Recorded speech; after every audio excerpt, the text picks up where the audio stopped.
I've now been in politics since 2004.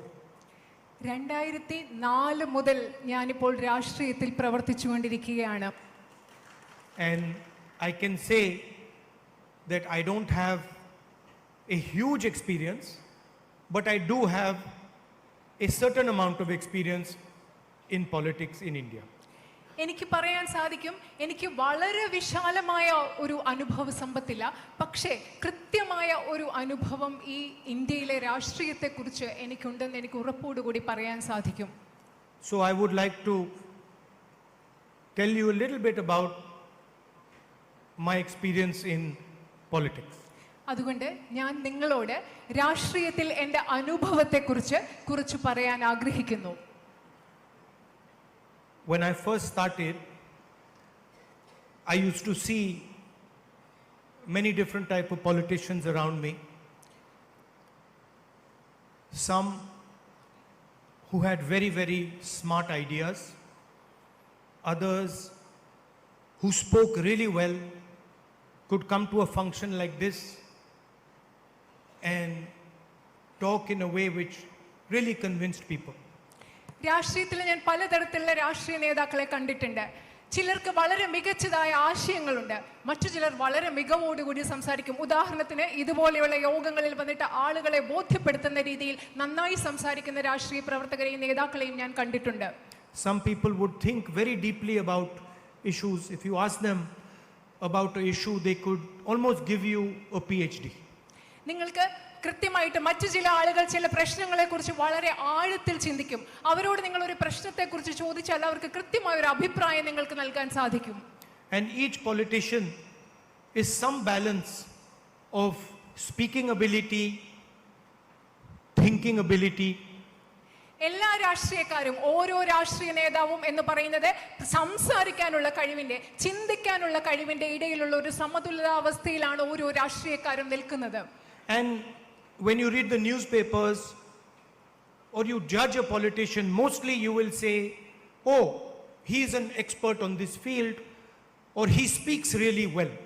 നിങ്ങളിപ്പോൾ രാഷ്ട്രീയക്കാരെ കുറിച്ച് പത്രത്തിൽ വായിക്കുമ്പോൾ അല്ലെ അവരെ വിലയിരുത്തുമ്പോൾ നിങ്ങൾ പറയും, ഓ, ഈ രാഷ്ട്രീയക്കാരൻ വളരെ നന്നായി ഈ വിഷയത്തെക്കുറിച്ച് സംസാരിക്കുന്നു, ആ വിഷയത്തിൽ ഒരു വിദഗ്ധനാണ്, അല്ലെങ്കിൽ വളരെ നന്നായി സംസാരിക്കുന്നു, നിങ്ങൾ അവരെ കുറിച്ച് പറയാറുണ്ട്. But after some time in politics, I discovered that people are not really interested in how well a politician speaks or how well he thinks about something. കുറച്ചു കാലം രാഷ്ട്രീയത്തിൽ പ്രവർത്തിച്ച ശേഷം എനിക്ക് മനസ്സിലായി, ആളുകൾ യഥാർത്ഥത്തിൽ ചിന്തിക്കുന്നില്ല എത്രമാത്രം നന്നായിട്ടാണ് ഒരു രാഷ്ട്രീയക്കാരൻ ചിന്തിക്കുന്നത്, അല്ലെങ്കിൽ ഒരു വിഷയത്തെക്കുറിച്ച് എത്രമാത്രം നന്നായി പറയുന്നു എന്നതിനെക്കുറിച്ച് ആളുകൾ ചിന്തിക്കുന്നില്ല എന്ന് ഞാൻ കണ്ടെത്തി. Because before you speak and before you think about something, you have to feel about that thing. കാരണം ഒരു കാര്യത്തെക്കുറിച്ച് നിങ്ങൾ സംസാരിക്കുന്നതിന് മുമ്പ്, ഒരു കാര്യത്തെക്കുറിച്ച് നിങ്ങൾ ചിന്തിക്കുന്നതിന് മുമ്പ് അത് എന്താണെന്ന് അതിനെക്കുറിച്ച് നിങ്ങൾ ഫീൽ ചെയ്യണം, അനുഭവിക്കണം. And I discovered that what people actually want from a politician is his ability to feel for them.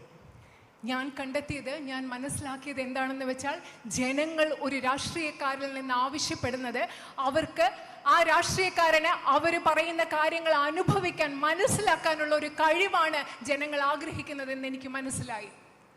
And often this is not so obvious. പക്ഷേ ഇത് പലപ്പോഴും പ്രകടമല്ല. Somebody is only thinking and feeling about himself, his future, he can give a good speech. ഉദാഹരണത്തിന് ഒരാള്, ആ വ്യക്തി സ്വയം തന്നെ കുറിച്ച് മാത്രം ചിന്തിക്കുന്നു, തന്റെ ഭാവിയെ കുറിച്ച് മാത്രം ചിന്തിക്കുന്നു, ആ വ്യക്തിക്ക് നല്ലൊരു പ്രസംഗം നൽകാൻ സാധിക്കും. Somebody is thinking deeply about some subject because he wants to impress people, he can impress people. ആളുകളുടെ ഇഷ്ടം കിട്ടാൻ വേണ്ടി ഒരു വ്യക്തിക്ക് ഒരു സബ്ജക്റ്റിനെ കുറിച്ച്, ഒരു വിഷയത്തെ കുറിച്ച് വളരെ നന്നായി സംസാരിക്കാൻ സാധിക്കും. But feelings are something that comes from inside. പക്ഷേ വികാരങ്ങൾ എന്ന് പറയുന്നത് മനുഷ്യന്റെ ഉള്ളിൽ നിന്ന് വരുന്നതാണ്. It's an act of humility. വികാരങ്ങൾ എന്ന് പറയുന്നത് വിനയത്തിൽ നിന്നുണ്ടാകുന്ന ഒരു പ്രവൃത്തിയാണ്. So when you see a farmer, do you see a farmer or do you see a human being? ഉദാഹരണത്തിന് നിങ്ങൾ ഒരു കർഷകനെ കാണുമ്പോൾ നിങ്ങൾ കാണുന്നത് ഒരു കർഷകനെയാണോ അതോ അവിടെ ഒരു മനുഷ്യനെയാണോ നിങ്ങൾ കാണുന്നത്? Do you feel the fear that he is feeling because it might not rain? മഴ പെയ്യുന്നില്ല എന്നോർത്ത് അദ്ദേഹത്തിന്റെ ഉള്ളിൽ, ആ കർഷകന്റെ ഉള്ളിൽ തോന്നുന്ന ഭയം നിങ്ങൾക്ക് അനുഭവിക്കാൻ, നിങ്ങൾക്കത് തോന്നാൻ സാധിക്കുന്നുണ്ടോ? Do you feel how he feels about his children when he goes to sleep? അദ്ദേഹം ഉറങ്ങാൻ പോകുമ്പോൾ, ആ കർഷകൻ ഉറങ്ങാൻ പോകുമ്പോൾ തൻ്റെ കുട്ടികളെ കുറിച്ച് അദ്ദേഹം എന്താണ് ചിന്തിക്കുന്നതെന്ന് നിങ്ങൾക്ക്